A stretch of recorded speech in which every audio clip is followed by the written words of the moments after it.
Hoje, Bibliosofia, eu vou te contar algo que ninguém nunca te contou. Herege vem da etimologia da palavra haeretikes, que quer dizer aquele que escolhe. E fazer as próprias escolhas em tempos como esse era realmente perigoso.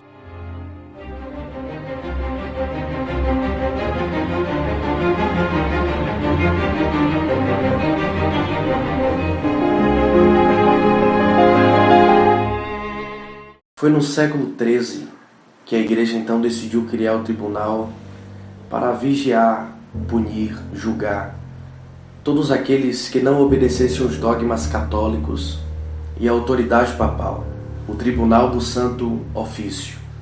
A Inquisição falou de coisas como mulheres na transição para o capitalismo, os protestantes durante a Reforma Protestante, dos judeus na formação dos estados modernos, dos povos originários das colônias ibéricas, incluindo alguns filósofos e cientistas. E tudo isso foi mito. Na verdade, foi o braço armado do político religioso que tanto chamou a atenção dos alunos de história ao verem fogueiras acesas em praças públicas e tantas histórias e mitos a serem contadas. Tudo começou na França, na Alemanha, na Itália e se estendeu a Portugal e Espanha e algumas tais colônias desses países europeus, no período da Baixa Idade Média até o período da Idade Moderna. O papel da Inquisição era julgar os desvios da fé católica e os não adeptos ao cristianismo. A denúncia podia partir de qualquer um, assim como também qualquer um acusava qualquer um. Que perigoso, né? Não havia possibilidade de defesa na Baixa Idade Média. E em torno de 250 anos depois, na Idade Moderna, então foram aperfeiçoados os instrumentos da Inquisição e transferiu-se para um processo jurídico com livros, papéis, fundamentações e até uma representação legal, diferentemente do que acontecia ali no período da Idade Média. As perseguições e as buscas pelas pessoas eram incessantes e tudo isso por parte do Estado era sigiloso. Muitos acabavam confessando crimes, até aqueles que não haviam cometido, porque as torturas eram realmente intensas. Somente no auge da Reforma Protestante que tudo isso se intensificou. Muitos judeus, como uma minoria social, sofreram perseguições e eram vistos ao olhar da igreja como uma ameaça. Em 1492, os reis católicos chamados Isabel e Fernando da Espanha, eles proibiram o culto ao judaísmo. Eles ofereceram aos judeus 3 opções: ou vocês ficam aqui e se convertem, mesmo que forçadamente, ou vocês fogem, ou vocês vão morrer.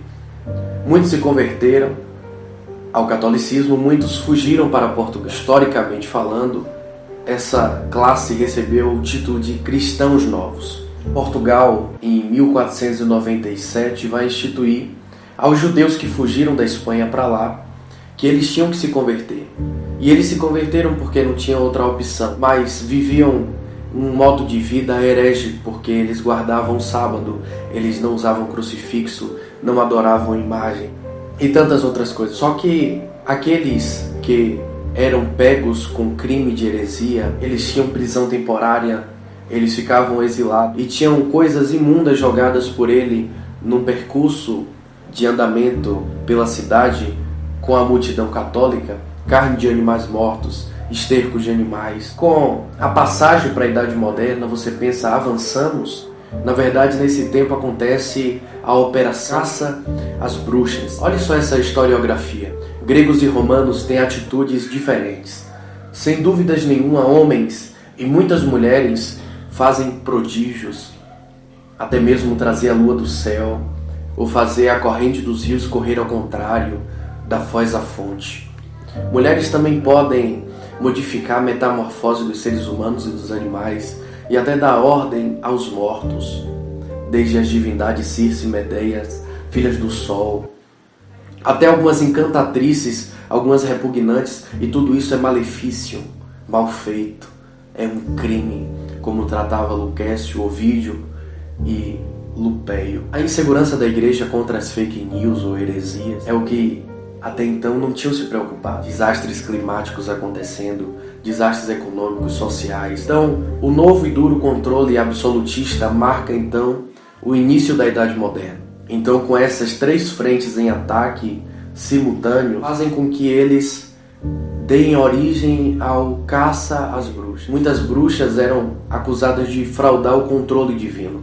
Elas manipulavam ervas medicinais para curar pessoas, doenças, e isso modificava o curso divino das coisas, porque a igreja acreditava que se a pessoa tinha que morrer, se fosse de curar esta pessoa, que fosse o próprio Deus e não outro ser humano. Juntamente com essa acusação, as bruxas eram acusadas de fazerem pactos demoníacos, a voarem pelo ar, fazer coisas sobrenaturais.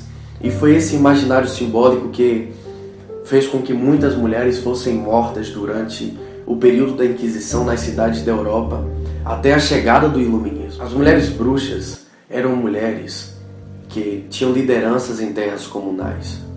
Eram mulheres que eram vistas como ameaças porque tinham conhecimento de plantas, de ervas medicinais, e o principal objetivo da fogueira era a confirmação da fé nos católicos, o medo de ser morto por atos pessoais, por convicções que iam contra a igreja.